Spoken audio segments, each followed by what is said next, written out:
Hello everyone, this is CJNovo992 and today we're back for another brand new video. It's a brand new video, but it feels very similar when we go to talk about domestic cup competitions and Rangers, especially when it gets nearer to business time, because that performance right there was genuinely shambolic as the final score was Hibs 3.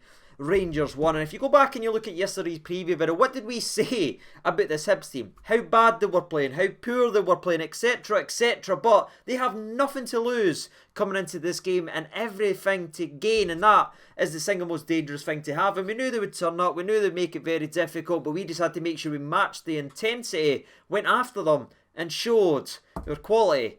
But we never, and we certainly didn't do the latter. And I think to start off today's video, let's address the elephant in the room. Of course, Giovanni Van Bronckhorst wasn't in charge. He starts officially tomorrow. I'm not counting down the hours or anything like that, but it's in 3 hours and 27 minutes, people. That is when Giovanni will be taking over. And I think a lot of people will be sitting looking at this game and maybe having a wee chuckle and laugh about Giovanni, but again, you have to actually pay attention. He had nothing to do with this game of football. He was up in the stands and he was given the opportunity to look out at this Rangers team and see these Rangers players who are using this game right here, a semi-final versus Hibs, to show the new manager what they've got. And if that's what they've got, ladies and gentlemen, boys and girls, I think 9 of them is going to be sitting rotated out. If there is a clean slate, as everyone's going to get an opportunity, etc, like we've heard, under the new manager, genuinely 9 of that starting 11's probably played themselves out of a game on Thursday night, genuinely. And you know what's baffling about what I've just said there? See, the only 2 that I've not put a part of the 9 that should get dropped for the next game was the 2 that actually got subbed off. That's how stupid that game was. And trust me, this game was really stupid. But before we go down the avenues and we break down how badly Rangers got this game wrong, from the players to the ridiculous decisions that was made by the coaching staff and everything, I think we've got to give a wee bit of credit and that to Hibs as well, because again, they came in, just like we talked about in yesterday's video, with nothing to lose, everything to game. They attacked it, they used pretty much everything that a diddy like me 24 hours before kickoff can tell you how they're going to set up in the play, and they just played to it. Leaving 2 up front's always brave against the old firm, but again, they stuck in at it and they made it very dangerous, and they made every time they got the ball a threat with that simple ball in behind, and they certainly deserved the win, let's be honest about that one, despite all the pretty passes and the side-by-side nonsense and possession stats that I genuinely didn't care about. The team that deserved to win that game did go ahead and win it. But as this is Rangers this season, you know for a fact we played our part in handing the game over to Hibs, and I think we'd done that before the even ball was kicked to start this game off, if I'm honest with you, because when I saw the starting 11, this isn't in hindsight, in fact you saw my opinions online, I was like, is Gerrard faxed his team sheet up for 2019? Because what was that starting 11? Why are we dropping people who's playing well and in form, like say Sakala, like say Calvin Bassey? Why did we drop the people that's actually making us play better and more dangerous? Because when they have played and when they've started the last 2 games, we've scored 10 goals in those games. Yet for a semi-final, we drop both of them and make some other baffling decisions over the part. The likes of Hadji not being involved, Bakuna not being involved, and you're sitting back going, what's going on? So I was already annoyed and aggravated, but again I tried to keep it calm, and believe it or not, after the first couple of minutes I said, oh, I didn't care what I'm talking about. This Rangers team's absolutely starting this game on fire, because from the kick-off we actually didn't do the long punt thing that everyone does these days. We passed it right to Tavernier, he gets it to Joe Rebo skips it by Hanlon comes in, nails him 23 seconds in. It is a yellow card to the centre-back, and you're thinking to yourself, alright now Rangers, this is lovely. What wasn't was the terrible delivery in from Tavernier, and that kind of just set the tone after a bright minute or 2 where it looked like, right, we were really going after it, getting Hibs players booked twice, in fact, because it was Hanlon and I think Newell that also picked up a yellow card. From there, it just slowly but surely just fizzled out. And stop me if you've heard this before, we conceded early on in this game of football to a set piece that was absolutely avoidable, needless. We kick it out after a simple ball. He could head out for a throw and could go for a pass. Shocking defending, and it goes out from a set piece. And guess what, people? The ball drops to the back post where the opposition gets an easy tap in, because guess what?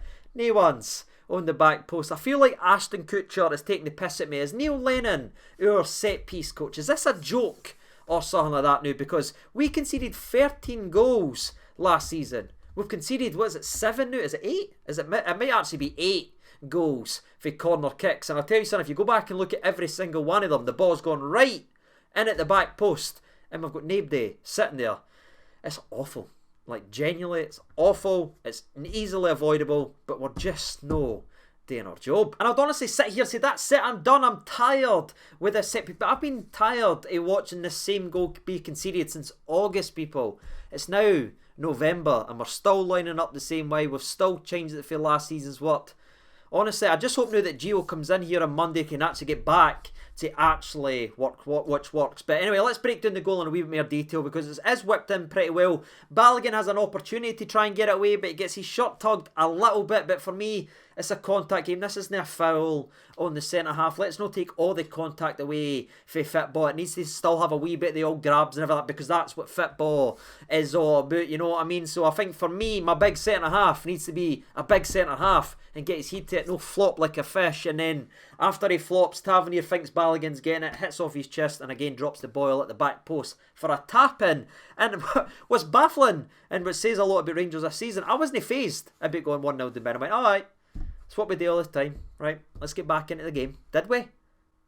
And that's despite the efforts of Joe Aribo, who again for me was brilliant in this game. In fact, maybe brilliant's a wee bit strong because everyone else was pish on the park apart from Scotty Arfield. But for me, Aribo was making things happen, because a couple minutes after they took the lead, he puts a beautiful through ball in for Alfredo Morelos, who's towing a truck back there, and it ends up going too far wide, and it's an easy shot for Macy. Again, I feel like that pass maybe would have worked out better if Fashion Sakala was leading the line like he had done in the last two games. But hindsight, everything like that is wonderful, wonderful thing. But I just think you play the guy who's quick and who's actually on form. Madness. Speaking of crazy idea, by the way, the Rangers defence decided, you know what, we're up against two speedsters, two handfuls. I know, Rocky, it is shite. So the Rangers defence just decides, you know what, we're up against handfuls, who's speedsters, who's trying to spin in behind us, so let's just keep going forward and biting and give them exactly what they want. Because in the 20th minute, Leon Balogun on the left-hand side, I just didn't get it at all. Nisbet just spins him, not a problem, just takes the ball away from him. Balogun goes that way, Nisbet comes this way with the football, and then in that 40-yard space that's between Balogun and Barisic, which is always there whenever Barisic plays defensively, there's a simple through ball there for Boyle. And to be fair, it is a good finish, right? But I'm going to say something that's probably going to piss everybody off now. But I think McGregor should do a little better with this one. I just think McGregor last season, I feel like saving that odd and day. Good striking, everything keeps it hard and low, but I'm expecting Rangers number one to get a wee bit more on that, if I'm honest. Yeah, you can shout at me in the comments and that if you want. Get involved. But to me, I want my goalie saving that, at least getting near it. Now, if you're not laughing behind the pain just yet, even going 2-0 down, people, I'm thinking to myself, right, we can still go after this Hibs team. I've still got the belief in this Rangers. This is how badly this Rangers team is messing with my head this season, that we can give 2 goals away in the opening 20 minutes. Yeah, I'm still thinking back, I will come back, because that's what we always seem to do this season. But I mean, the final nail in the coffin pretty much came just 9 minutes after that. And you're talking about Leon Balogun having a really bad game so far. You're talking about loads of people having really bad games so far. Well, Galton decides to get in the action for the third goal, where the ball comes to him. He just tries that kind of outside of the foot shuffle pass there. If you remember, when we go back to Easter Road last season, I know they scored and it was offside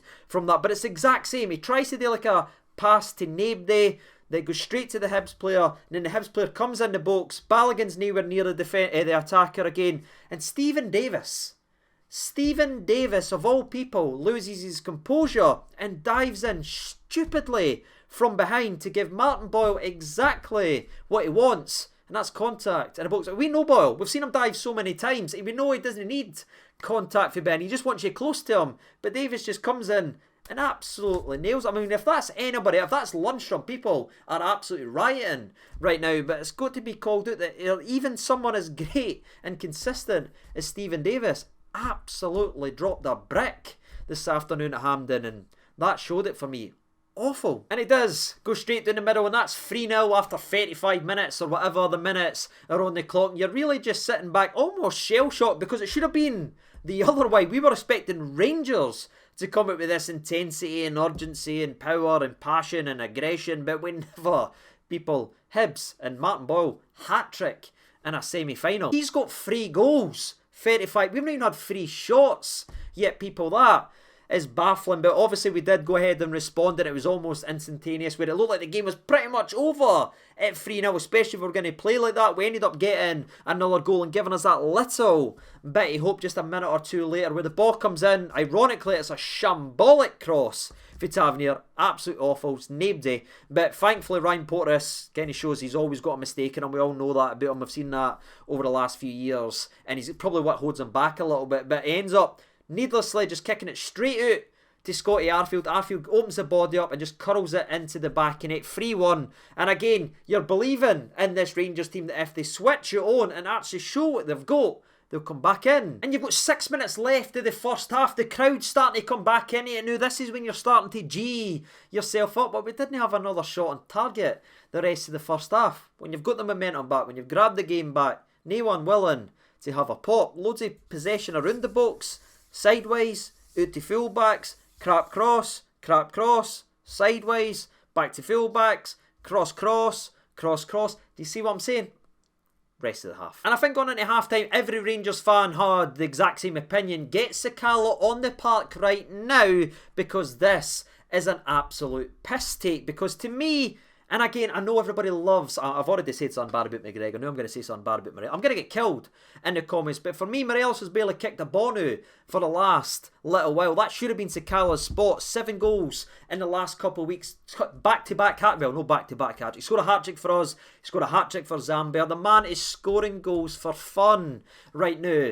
And he's no getting on the park. It should have been starting the game, and at least should have been on at half time. But again, we persisted with Alfredo Morelos with his back to goal, offering us nothing in behind. And it take us to the 60th minute to actually make a change. And the first change was Ryan Kent off for Fashion Sakala. And again, he wasn't having his greatest game of football, but for me, you keep a Ryan Kent on, because the longer the game gets on, the more tired or something like that, I should say, the Hibs defence becomes. And that's when a player of his ability and his tricks and everything like that can really come alive and hurt you and drive at people and get into the box. But obviously we never done that. We kept Morelos leading the line, offering us nothing, but Sakala on the left hand side, where he's shown again he's better when he's up central, and nothing really happened.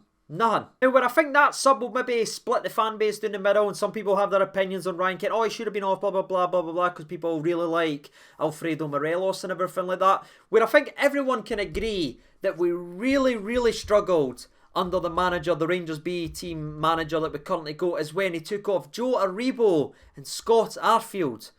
The only 2 players that's willing to have a pop and actually try and take somebody on and actually try and get it. He took both of them off at the same time. For Hadji, which again I agree with, he's the most creative player, he should have been on the park anyway, but also Ryan Jack. You took Joe Rebo off. I love my boy Ryan Jack. Everyone knows how much I love Ryan Jack, but that's not the substitution you make. Did you at least take Davis off and put Jack on if you want to do that way? You didn't take Joe Rebo off, man. It's honestly frightening, the substitutes that was actually made in this game of football. And you know what's mental? The rest of the game, because none happened. Like, honestly, Scotty Arfield had a shot, I think it was about the 58th minute or something like that. Our next highlight was a Ryan Jack effort in the 75th minute where it went wide. No quality was actually coming on. The only thing that was there to actually discuss were these baffling substitutions, because then Mr. McCallum went ahead and made another change where he brought in another defensive midfielder, and I brought on Scott Wright as well, but he brought on John Lundstrom. So you look at that, people.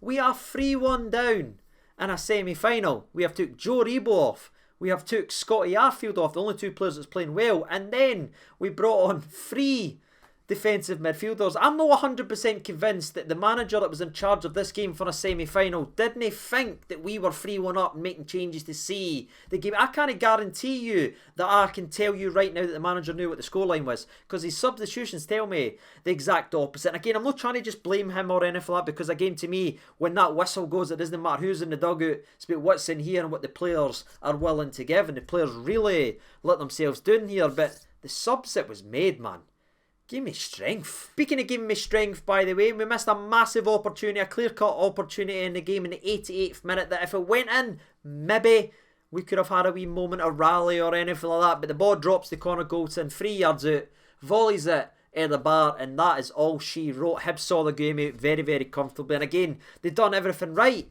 in the game of football. They had pace, they had threat, and when they did get the ball, they weren't rushing and just passing it sideways. They were using the ball correctly, and they saw the game out and they got the win that they deserved, and they deserve all the celebrations and everything like that. We certainly didn't deserve any celebrations for that game of football, and the players need to have a long, hard look at themselves, because that, once again, in a domestic cup competition, is nowhere near the level, people. And honestly, if I could use one word to describe that, pathetic. So that's my thoughts and opinions in the game of football, ladies and gentlemen. It's another disappointing cup exit for this Rangers team. It's a very, very disappointing one outfit for Mr. McCallum. And again, I've maybe been a wee bit harsh with some of the stuff I've said in today's video, but I think the best thing I can say is it shows you, no matter what you're doing at Rangers B or Youth Academy, there is a significant jump up in level, people, and I think that was highlighted in that. And again, fair play, I'm stepping up and willing to take on the job. It was a massive opportunity for him, but I can't wait for the exact second that Gio is in charge and we have a manager, because he's got a big job to make there, and it's going to be a very interesting couple of days and a very interesting starting 11 coming versus Sparta. So with that being said, ladies and gentlemen, that's my thoughts and opinions on the game. Embarrassed by a lot of the players' performances, embarrassed by the subs and everything like that. It's just an embarrassing evening being a Rangers fan. What about you? Let me know your thoughts and opinions down there in the old comment section below. And until next time, I've been Siege9over92. Take care of yourselves, all the best, and bye-bye.